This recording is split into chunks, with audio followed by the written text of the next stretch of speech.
Hi అండి. అందరికీ నమస్తే. నేను మీ గీత.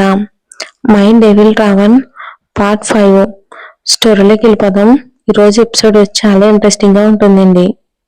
ప్రేమ తన తల్లిని ఓదారుస్తూ, అలా ఏం కాదమ్మా, ఈ ప్రపంచంలో మంచితనం మానవత్వం ఇంకా చచ్చిపోలేదమ్మా.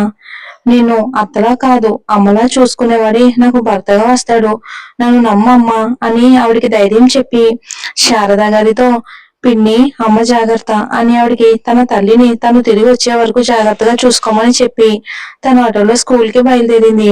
స్కూల్ బయట ఆటో దిగిన ప్రేమ ఇంతలో తనకి ఏదో కాల్ రావడంతో లిఫ్ట్ చేసి మాట్లాడుతూ పక్కనే ఆగి ఉన్న కార్ ని తప్పించుకుని ముందుకు వెళ్ళబోయింది. కానీ అప్పటి వరకు అందులో ఉన్న ఒక వ్యక్తి వైభవ్ అన్విని స్కూల్లో డ్రాప్ చేయటం దగ్గర నుండి అన్విని క్లాస్ లోకి వెళ్లే వరకు అపురూపంగా చూస్తూ అక్కడే ఉండిపోయాడు. అన్వి అలా క్లాస్ లోకి వెళ్ళగానే తొందరగా కార్ స్టార్ట్ చేసి పక్క నుండి నడుస్తున్న ప్రేమను చూసుకోకపోవటంతో ఆమెకు డాష్ ఇచ్చేసరికి ఆ పరిస్థితి ఏం మాత్రం ఊహించిన ప్రేమ బ్యాలెన్స్ చేసుకోలేక పడిపోవడంతో చేతులకు కాళ్లకు గాయాలై రక్తం కారుతూ ఉంటే అప్పటికే చుట్టూ జనాలు చేరిపోయారు. స్కూల్ ఎదురుగా ఉన్న టీ షాప్ ఓనర్ కి ప్రేమ బాగా పరిచయం ఉండడంతో అమ్మా ప్రేమ అంటూ కంగారుగా వచ్చి ప్రేమను జాగ్రత్తగా పైకి లేపి పక్కనే ఉన్న ఒక బెంచ్ మీద కూర్చోబెట్టి వాటర్ ఫస్ట్ ఎయిడ్ బాక్స్ తీసుకొచ్చాడు కంగారుగా. కనీసం ఆయనకున్న బుద్ధి కూడా లేకుండా అక్కడ గుమిగూడిన కొంతమంది జనం ఆ సంఘటనను మొబైల్లో బంధిస్తూ ఉంటే మరి కొంతమంది టికెట్ లేకుండా ఫ్రీగా సినిమా చూస్తున్నట్లు చోద్యం చూస్తూ ఉన్నారు. ఇదంతా ఇలా ఉండగా ప్రేమ తన కారుకి తగిలి అలా ఒక్కసారిగా పడిపోయేసరికి కారులో ఉన్న వ్యక్తి సడన్ బ్రేక్ వేసి షాక్ లో దెబ్బలు తగిలి అక్కడక్కడ రక్తం కారుతున్న ప్రేమను అలానే చూస్తూ ఆశ్చర్యంగా ఉండిపోయాడు. కానీ ఏ విధంగా రియాక్ట్ కాలేకపోయాడు. ఆ టీ షాప్ ఓనర్ ప్రేమకు వాటర్ తాగిచ్చి ప్రేమకు తగిలిన గాయాలను క్లీన్ చేసి ఫస్ట్ ఎయిడ్ చేశాడు. అప్పటికే ప్రేమ కాస్త తేరుకోవడంతో ఎలా ఉందమ్మా ప్రేమ అని అడిగారు ఆయన. ఆ ప్రశ్నకు ప్రేమ తనకి డాష్ ఇచ్చిన కారు వైపే చూస్తూ కారు విండో గ్లాసెస్ కవర్ చేసి ఉండడంతో అసలు లోపల ఉన్న వ్యక్తి ఎవరు అనేది అర్థం కాలేదు మన ప్రేమకు. ప్రేమను గమనించిన ఆ టీ షాప్ ఓనర్, ఉండమ్మా, అసలు ఆ కార్ డ్రైవ్ చేస్తున్న పెద్ద మనిషి అలా ముందు వెనుక చూసుకోకుండా గుద్దేయడమేనా అంటూ అతను కాస్త ఆవేశంగా కార్ దగ్గరికి వెళ్ళబోతూ ఉంటే ప్రేమ అతని చేయి పట్టుకుని ఆపి, చాచా, ఇందులో అతని తప్పేం లేదు, నేనే కాల్ మాట్లాడుతూ చూసుకోకుండా కారుకు అడ్డుపడ్డాను అనింది ప్రేమ. అప్పుడే కారులో ఉన్న వ్యక్తి ప్రేమ తన దగ్గరికి రాబోతున్న ఆ టీ షాప్ ఓనర్ ని ఆపడం చూసి షాక్ నుండి కాస్త తేరుకుని ప్రేమకి ఏం కాకపోవడంతో కాస్త రిలాక్స్ గా ఫీల్ అయ్యి కార్ స్టార్ట్ చేసుకుని వెళ్ళిపోయాడు ఆ వ్యక్తి. ఎవరబ్బా అతను, చూద్దాం. అతను అలా రెక్లెస్ గా ఏం జరగనట్టే అలా వెళ్ళిపోయేసరికి ప్రేమకు కాస్త బాధగా అనిపించినా అదేం పట్టించుకోకుండా కాళ్ళు కాస్త బెనకడంతో చాచా హెల్ప్ తో స్కూల్ లోపలికి వెళ్ళింది. స్కూల్లో అన్వీని స్కూల్లో డ్రాప్ చేసి కార్ రివర్స్ చేయబోతూ ఉండగా తన కారుని వెనక నుండి ఏదో వెహికల్ డాష్ ఇవ్వడంతో వెంటనే కార్ ఆపి బయటికి వచ్చాడు వైభవ్. బయటికి వచ్చిన వైభవ్ కాస్త తల వంచి వెనక్కి చూసేసరికి అక్కడ స్కూటీతో సహా కింద పడి ఉన్న వర్ష కనిపించగానే వైభవ్ కి పాత కోపం కొత్త కోపం కలిపి వర్షాను పైకి లేపి కోపంగా, ఏయ్, ఏంటే దెబ్బ రొట్టె మొహమా, నీకు అసలు నిజంగా స్కూటీ డ్రైవ్ చేయడం వచ్చా, లేక డబ్బులు ఎక్కువై స్కూటీ కొనుక్కుని అందరూ నిన్ను చూడాలి అని ఇలా బిల్డప్ ఇస్తున్నావా? ఆయన ఏంటే ఎప్పుడు చూసినా నా కార్కే డాష్ ఇస్తున్నావు? కుర్రోడు కాస్త ఎర్రగా బుర్రగా ఉండేసరికి నన్ను ఫాలో చేస్తున్నావా అని అడిగాడు వైభవ్. అప్పటి వరకు తప్పు నాదే కావడంతో సైలెంట్ గా ఉన్న వర్ష ఎందుకో వైభవ్ అలా అనేసరికి తనకి కూడా చాలా కోపం వచ్చేసింది. ఖర్చు లేకుండా వచ్చేది అదే కదా మనకి.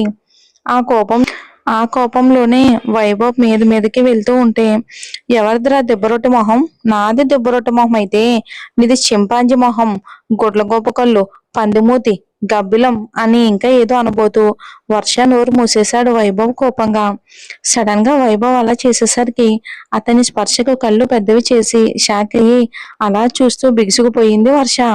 అప్పటి వరకు కోపంలో ఉండి వైభవ్ వర్షను సరిగ్గా గమనించలేదు కానీ ఆమెకు అంత దగ్గరగా ఉండటంతో ఆమె మేని పరిమళం తనకి మత్తెక్కిస్తూ ఉంటే ఆమె కోల కళ్ళను మైమరుపుగా చూస్తూ ఏమున్నావే పొట్టి, జీవితాంతం ఆ కళ్ళని చూస్తూ బ్రతికేయొచ్చు అని మనసులోనే అనుకున్నాడు వైభవ్. ఇంతలో అక్కడ వరకు చాచా చాచా సహాయంతో వచ్చిన ప్రేమ ఆ ఇద్దరిని ఆ పొజిషన్ లో చూసి అక్కడ ఏం జరుగుతుందో అర్థం కాక చాచాకి థ్యాంక్ యూ చెప్పి ఆయన్ని పంపించేసి నెమ్మదిగా వీళ్ళ దగ్గరికి వచ్చి చిన్నగా తగ్గేసరికి ఇద్దరు తేరుకుని ఒకరికొకరు దూరంగా జరిగారు.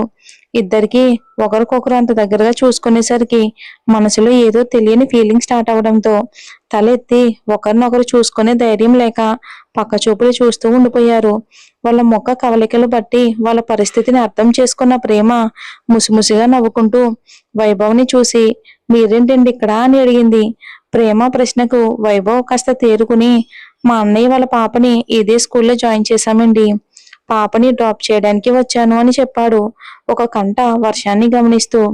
వైభవ్ మాటలకి అతని చూపులకి వర్ష ఇంకా అక్కడ ఉండలేక వెంటనే అక్కడి నుండి స్టాఫ్ రూమ్ కి వెళ్ళిపోయింది. వెళ్తున్న వర్షాన్ని చూస్తూ చిన్నగా నవ్వుకున్నాడు వైభవ్. ఇంతలో అనుకోకుండా ప్రేమ చేతికి గాయాలు చూసి కంగారు పడుతూ ఏమైందండి, ఆ గాయాలేంటి అని అడగగానే ప్రేమ చెరగని చిరునవ్వుతో అదేం లేదండి, చిన్న యాక్సిడెంట్ అంతే. అవును, ఇంతకీ మీ పేరేంటి అని అడిగింది.